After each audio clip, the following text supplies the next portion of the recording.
So basically, I'm telling you, your father will be a so-called black man, what they would call a black man. I'm telling you that the blacks, Hispanics, and Native Americans are God's chosen people. We are the nation of Israel, right? Now you familiar when Moses went to the Pharaoh and he said, "Let my people go." That was our forefathers. That's us. Right? We God's chosen people. And I'm telling our people, in order for us to reap those benefits, to actually show the world who we are, we have to keep the commandments. God gave us commandments. He gave us requirements. I'm gonna choose you, but me choosing you, you got to live your life a certain way. You know what I'm saying? So that's just what I'm telling you. That's what we tell our people. We waking ourselves up. We not black. We not Native American. We not Jamaican. We not none of those things. We are the nation of Israel. Right? Has anybody ever read the Bible? Okay, watch this. Watch this. Give me Deuteronomy 7:6. This is how God feels about you. Has anybody ever shown you how God specifically feels about you? No. Watch this. This is the book of Deuteronomy, chapter 7 and verse 6. Bring it out. For thou art an holy people unto the Lord thy God. The Lord thy God hath chosen thee to be a special people unto himself. He said we holy. Holy just means separate. We're separate people. We're chosen. Keep going. He said you are above all people that are upon the face of the earth. He said we above everybody. Now what does that sound like to you? Sound like God a racist. Sound like he got favoritism, don't it? That part. Exactly. But that benefits you because you guys chosen people. That's right. You a princess walking this earth. You're an Israelite. Alright? Give me what you got. Now watch this. This is what Christ told us. This is the book of Matthew, chapter 5, and verse 13. Ye are the salt of the earth, but if the salt have lost its savor, wherewith shall it be salted? So salt. When you put salt on food, what you trying to do?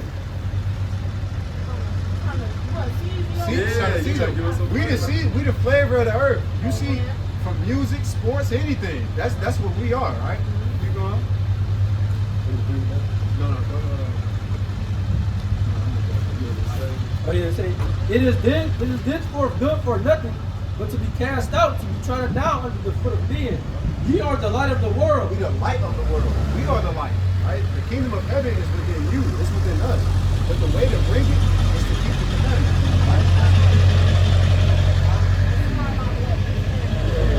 You can't be smoking. That's the law of your temple. You are the temple of God. You're the temple of God. We're going to show you that in the Bible.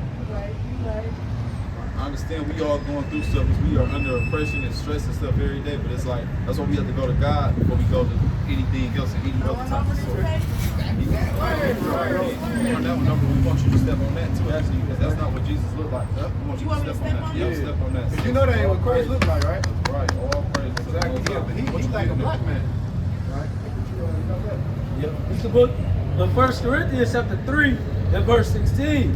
Know ye that ye are the know you not that ye are the temple of God? And I was just going into it. If we would understand that we God's chosen people, we would conduct ourselves a certain way. You know what I'm saying? Smoking ain't doing nothing to destroy your lungs. And that's what we're trying to get across to you. And God is going to pay you back for that. You know what I'm saying? You need to throw it out. All praise. It says, in the spirit of God dwelleth in you. The spirit of God dwelleth in you.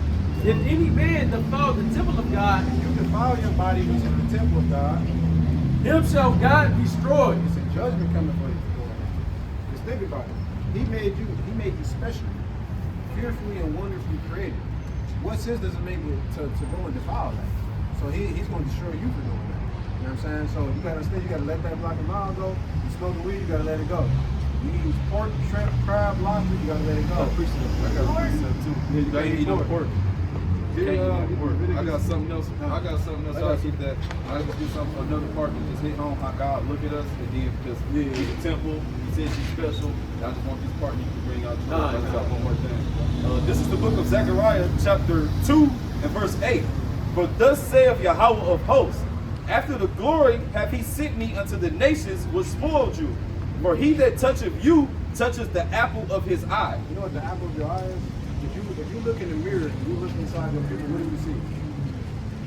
You see yourself. You see yourself. But that's how the Most High feels about other nations touching us. Like, what you think he about to do to the white man for having us in slavery for almost 500 years?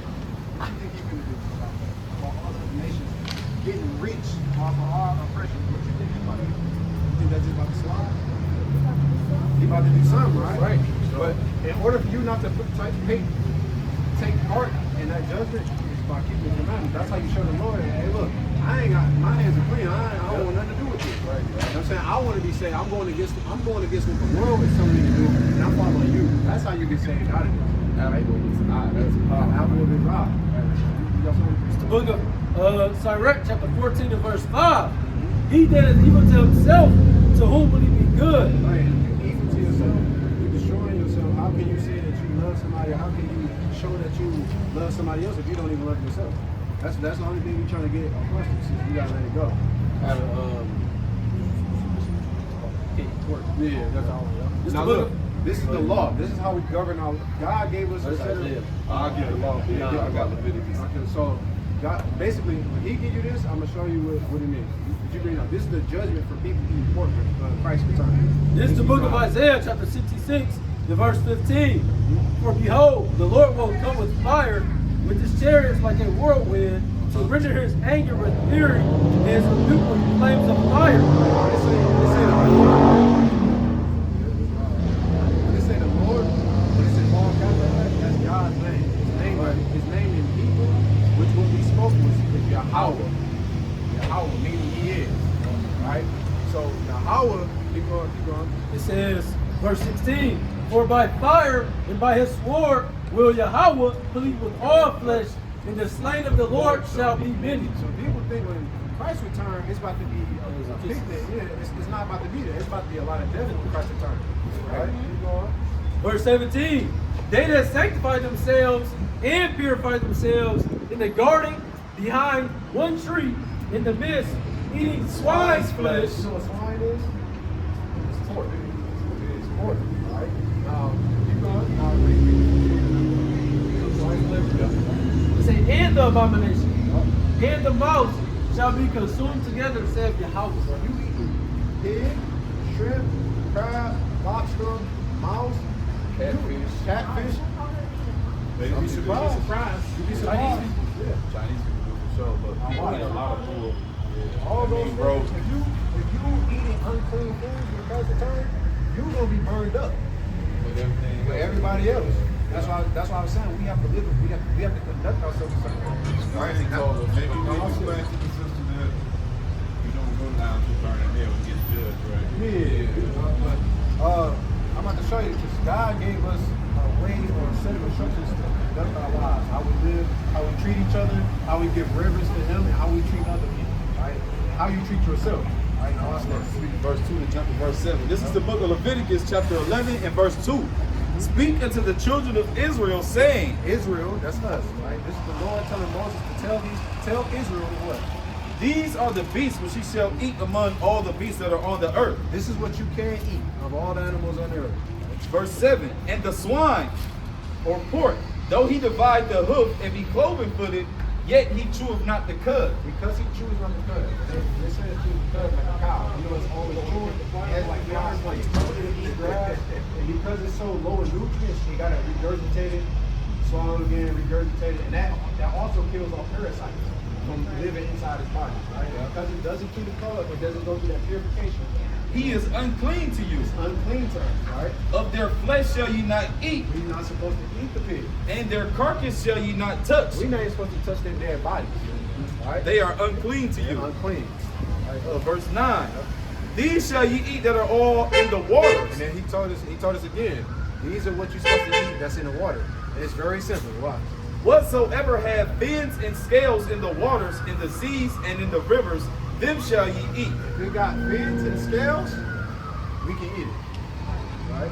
And all that have not fins and scales in the seas and in the rivers, and all that move in the waters, Anything that moves in the water, so shellfish, crab, all of that, lobster, can't eat it because it don't got fins and scales, right?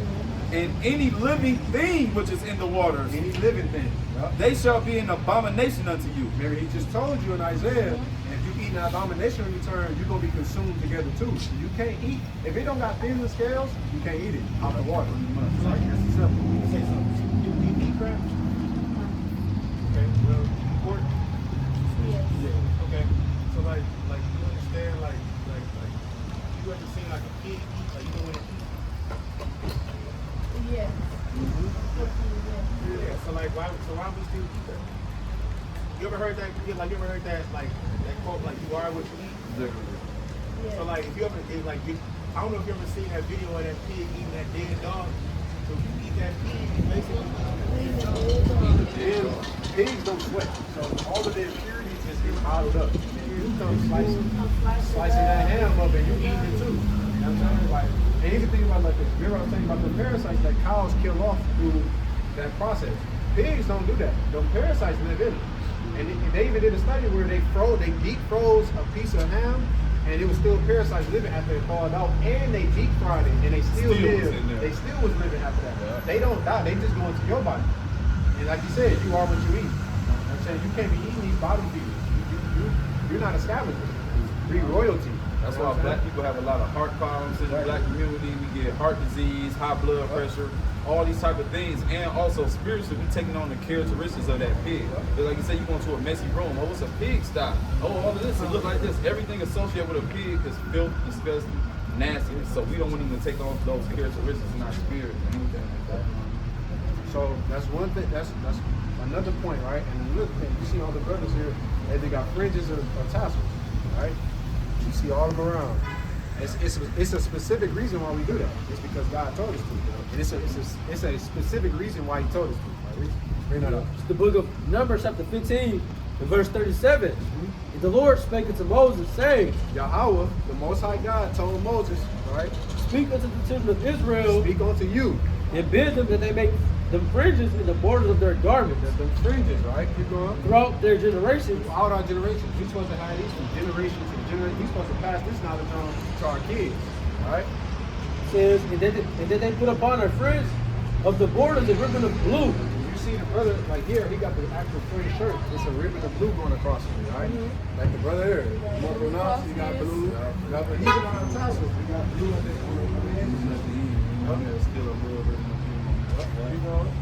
And it shall be unto you for a fringe, that he may look upon it. And it shall be unto you for a fringe, that he may look upon it, and remember all the commandments of YAHAWAH, and do them, and that ye seek not after your own heart and your own eyes, after which you used to go a whoring. Right. These are reminders for us to keep the commandments. As simple as it gets. So we don't go get no funny ideas. We supposed to see that pork on the table and look at things like, I can't do that no more. I can't do it no more. I'm gonna follow the Lord. Right? Now you got that. Now I'm gonna show you something. Remember I was telling you, well, I didn't say it to you, but I'm gonna tell you like this. We made a contract with God. Right? He told us if you do what I tell you to do, I'm gonna bless you above anybody on this planet as a nation. Israel. But if you don't do what I tell you to do, I'm gonna curse you and I'm gonna put you at the bottom of everything. Right? Sure, y'all. This is the book of Deuteronomy, chapter 28, and verse 1. And it shall come to pass, if thou shalt hearken diligently unto the voice of the Lord thy God, to observe and to do all his commandments which I command thee this day, that the Lord thy God will set thee on high above all the nations of the earth. He told us he was going to bless us above everybody. We listen diligently to his commandments. Yep. All these blessings shall come on thee and overtake thee, if thou wilt hearken unto the voice of the Lord thy God. Yep. Obviously, we see the position we're in now. It was a period of time when we was up there. But we fell from that because our heart turned from the Most High. Yep. Verse 15. But it shall come to pass, if thou wilt not hearken unto the voice of the Lord thy God, to observe and to do all his commandments and his statutes, which I command thee this day. See, it's consequences. Because we made this contract, he holding us to our end. Because we didn't listen, that all these curses shall come upon thee and overtake thee. A curse. A curse is a bad thing, right? And the Most High said, this is going to happen to you if you don't listen to me, right? Let's go to a couple curses just to show you that these curses identify us. We the only people that pick these curses. I'm gonna show you. 54? Yeah. This is the book of Deuteronomy chapter 28 and verse 54. So that the man that is tender among you and very delicate. Man, the brother that'll give you the shirt off his back. The brother who will make sure you get home, even if it means he get home 2 hours late, right? Keep going. His eyes shall be evil toward his brother. We got evil eyes toward each other. We killing each other over Jordan. Or a block or some colors. You know what I'm saying? We got evil eyes toward each other, right? And toward the wife of his bosom. And even towards our women. That's why domestic violence All these things are curses. And watch this.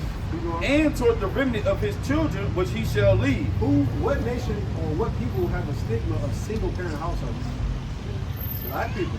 That's a curse in the Bible. You know, when they say generational curses, they don't understand what they're saying, but that's really from the Bible. These are the generational curses on us because we didn't listen. That's right. We said we was going to have an evil eye towards our brother, towards our women, and even our children, which we was going to lead. Who else is that fit? That's us. We feel it. Watch this one, it's going to fit.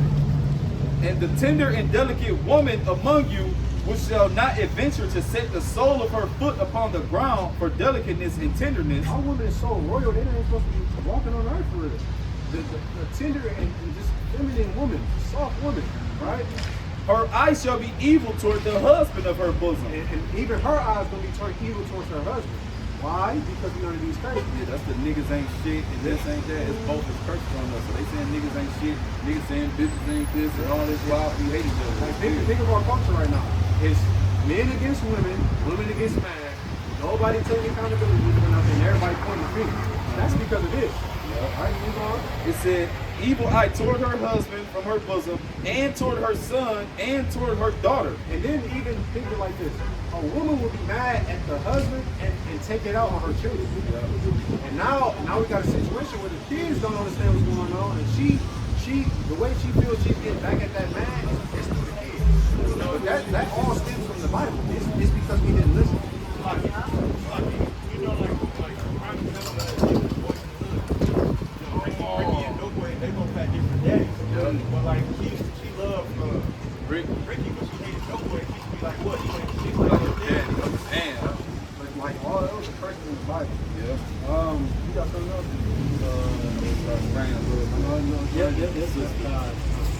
Book of Deuteronomy 28, verse 68. Say, if thou wilt not observe to do all the works of this law that are written in this book, that thou mayest fear this glorious and fearful name, the Lord thy God, then Yahawah will make thy plagues wonderful, and plagues of thy seed, even great plagues, and of long continuance, and sore sicknesses, and of long continuance. He said, if you don't observe and take heed to this, he was going to plague you. He was going to curse you. You see who he is now. Yeah. So let me ask you a question. If the way was getting into this situation, this position as a people, was not listening to the commandments of God, what do we do as a people to get out of here? Answer that one question, and then I'll let you go. If we as a people got put in this position by God because we didn't listen to his commandments, how do we get out? We listen. It's that simple. We got to keep the commandments. So I'm going to give you one more scripture, and I'm going to let you go. Give me this is what you're supposed to do as an Israelite woman. Book of Deuteronomy chapter 10 and verse 12. And now Israel, what doeth the Lord thy God require of thee? What does Yahawah require of thee? But to fear the Lord thy God, to walk in all his ways, and to love him, and to serve the Lord thy God with all thy heart and with all thy soul, to keep the commandments of Yahawah and his statutes, which I command thee this day for thy good. This is what the Most High requires of us. Keep the commandments. So it's your duty to go get this book and figure out your heritage. We are God's chosen people. We're here to show you. And we're here to show you. Obviously, we are. give her some time. She gotta go. She gotta go. Just tell her real quick. What's about to go on? Sister, America is on the way out. Yeah. Right? I don't know if you're paying attention to the dollar. The dollar's falling. The culture, the communities are rotten. And then other nations, China, Russia, are getting tired of America. They about to blow this place up. Remember that fire that's coming for people that's not keeping the commandments? That's coming here. This place is about to burn. So, sister, that's why we stress and point to you. Return to your heritage, return to the Most High, and keep the commandments. Yeah, right. The world calls him Jesus. His name is not Jesus. His name is YAHAWAH in the Hebrew. Right? That's who we're supposed to have faith that he died for our sins. So we got to keep the commandments and have faith. We got an add Instagram page. It's the same as Yahawah's Law Keepers. Find it on there. It's Instagram. That's my personal number on there. We got Instagram, YouTube. You can search this information, and we always pretty much on there on Saturday. Stuff like that. So tap in. Sure. He said, God bless you as well. with that, I'm going to get call Allah Yahawah, Mahashem, Hamashiach Yahweh Shai, Shalom.